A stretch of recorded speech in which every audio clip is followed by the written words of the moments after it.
वो है गादा ब्यास किलनी हिरान घर जाना। अरे जियो पंकज भैया है जो गाना हम गुनगुनैनी हलेनी हिरान घरे जना मामा है हमारा लगा था कि अहिरान के तो हम गबे कोई नहीं हो बाकी ऐसा कौनो कलाकार ना हो जो उठा के गाना ना गइल सब कोई गइले बा ई भले हम गइले बानी अहिरान घरे जना हमार नाम आदित्य सम्राट पड़ी लेकिन हमारा साथ साथ ही गाना के सब मय लोग भोजपुरी इंडस्ट्री में जितना कलाकार बारे उठा के गा देले बारे सब देशराज भैया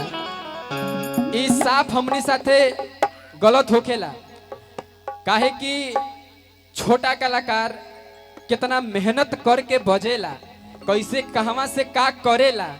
आ तनी मानी क्लिक कर जाता गाना जीवन भैया कोनहू से मान लो इंस्टाग्रामे से क्लिक कर जाता अब मैं लगातार सोकरा उठा के गावे ई रीति रिवाज बा आ सब बाड़े से अपन केकरा का कहबो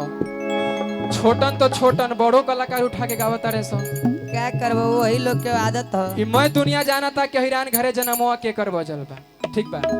और सही एगो हमार गाना आज से 2 साल पहले बजल रहे भैया और एक की मीठेपुर में घटना घट गइल रे आ पटना के पहरी एगो पट गइल रे अरे जियो इहो गनवा के उठा के गा दे रहे सो इहो हमरा के दबा दे रहे सो टाइम क्या करबो लेकिन हई कुल हम बोलत तनी ई वजह से कि शायद पंकज भैया के माध्यम से ई हमार बात लोग के बीच पहुंचे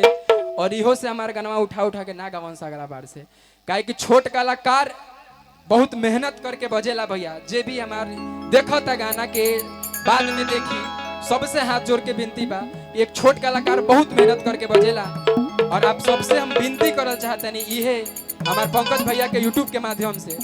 अगर गाना तहरा लोग इनके अच्छा लागत हुई एक बार हमरा के कॉल कर लो हमरा के क्रेडिट दे दो आदमी कलाकार काहे खातिर भूखा रहेला अपन नाम खातिर अपन सामान खातिर वो टाइम भी गाना हमार उठा के गा दे रहे सब मीठापुर में घटना घट गए पटना के पड़ी वो पड़ गई ई गाना रहे हमारा इसे और कि हम बनावे खाती गोइल रही रील रे और देखो नी ओकरा तो आ गोइल दिल रे कि स्माइल देख के भीरी मोरा सट गोइल और मीठेपुर में घटना घट गइल और मीठेपुर में घटना घट गइल गाना के परी एगो पटना के परी एगो पट गइल रे भैया भैया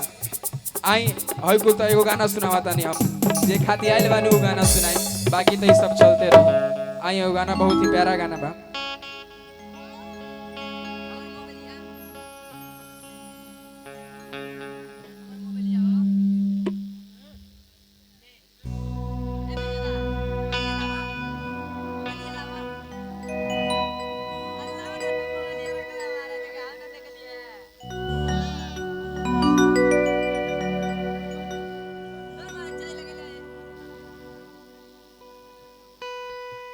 हेलो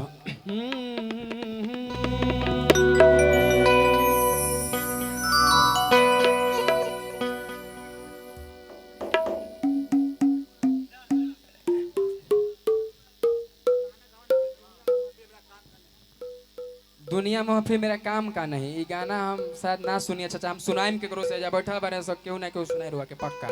पक्का सुना के ही जाई बैठी रहुआ एकदम सुनाए और कवने गलतिया से अखिया में और दोनों हमरा लोर देले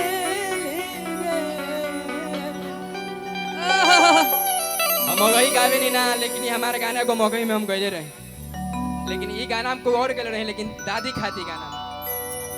और की के दादी कवने हई करनिया से बेटा बाके और काहे खाती छोड़ दे और कवने गलतिया से अखिया में और दोनों हमरा लोर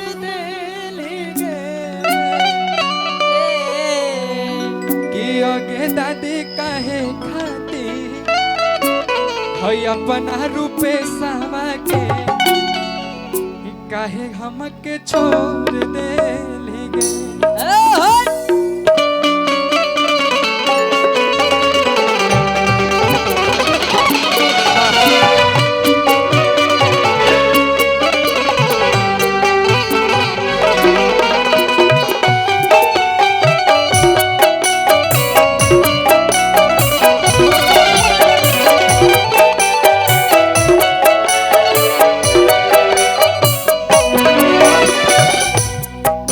आगे कौने गलतिया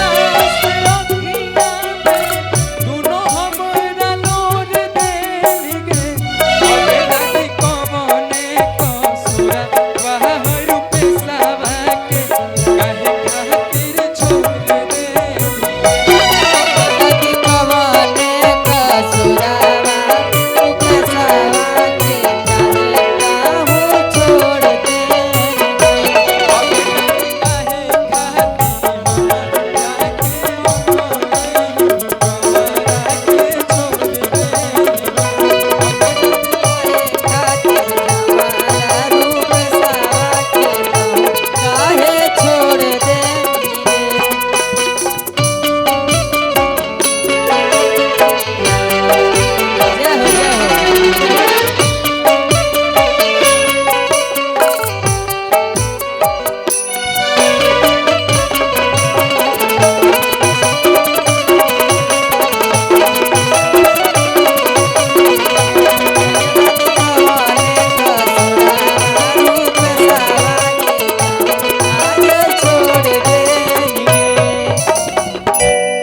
बस ये 2 लाइन हम गुनगुना रहे दादी खातिर। जाते जाते भैया अपन जितना भी हमारे भैया लोग आए बड़े भैया लोग खातिर 2 लाइन गुनगुनाते नहीं। गाना द रंग ना रंगवा जला ना, दिल के बात वाला बा। और की जुड़ गइल तोहरा से जाने ई कही संबंधन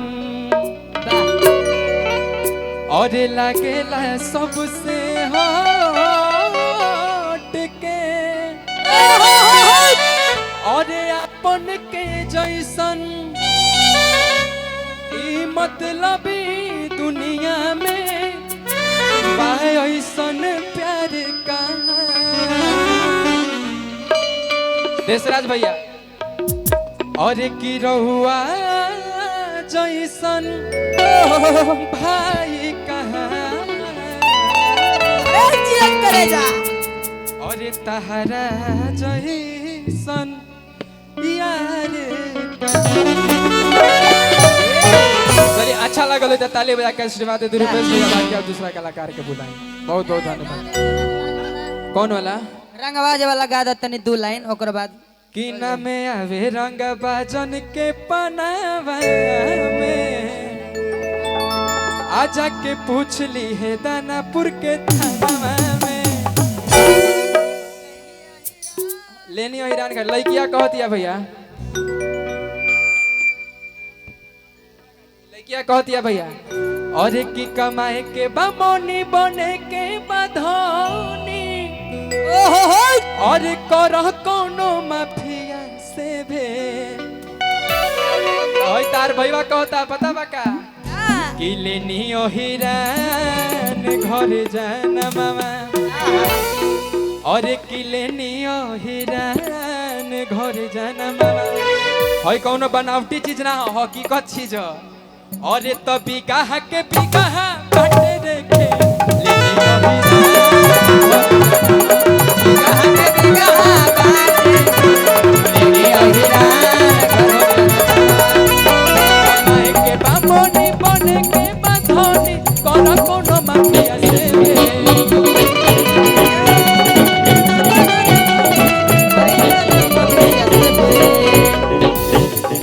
लेनियो हिरान घर जाना मामा लेनियो हिरान घर जाना मामा बिगाह के बिगाह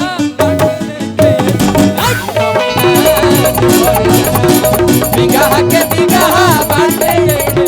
लेनियो हिरान घर जाना मामा बिगाह के बिगाह बाटे